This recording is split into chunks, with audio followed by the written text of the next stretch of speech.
వార్తావాణికి స్వాగతం. ఈ కథనాన్ని మీకు అందిస్తున్నది మణిశర్మ. రాష్ట్రంలో మత్తు పదార్థాల వినియోగం కట్టడి చేయాలని భావిస్తున్న ఆంధ్రప్రదేశ్ ప్రభుత్వం ఆ దిశగా అనేక చర్యలు తీసుకుంటోంది. యువత డ్రగ్స్, గంజాయి వంటి మత్తు పదార్థాల బారిన పడకుండా అనేక చర్యలు చేపడుతోంది.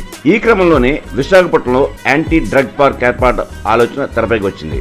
అన్ని అనుకున్నట్లు జరిగితే ఆంధ్రప్రదేశ్లోనే తొలి యాంటీ డ్రగ్ పార్క్ గా విశాఖపట్నం పేరు తెచ్చుకోనుంది. ఈ anti drug park Visakha central park లో 2 ఎకరాల స్థలం కేటాయించారు.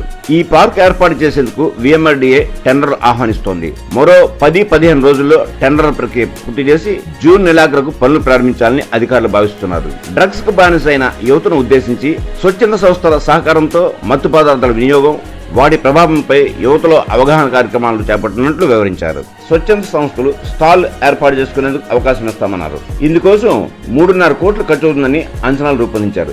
యువత డ్రగ్స్ కు ఎలా ప్రభావితం అవుతున్నారు, డ్రగ్స్ వల్ల కలిగే దుష్ప్రభావాలు, మత్తు పదార్థాలకు బానిసగా మారితే కలిగే నష్టాలు వంటి వాటిపై ఈ పార్క్ లో వివరించనున్నారు.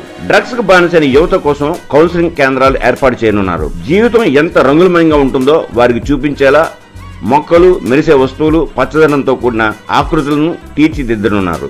ఇంతటితో మా ఈ కథనం సమాప్తం. మా ఈ వీడియో మీకు నచ్చినట్టయితే మరిన్ని అప్డేట్స్ కోసం లైక్ చేయండి, షేర్ చేయండి, సబ్స్క్రైబ్ చేయండి.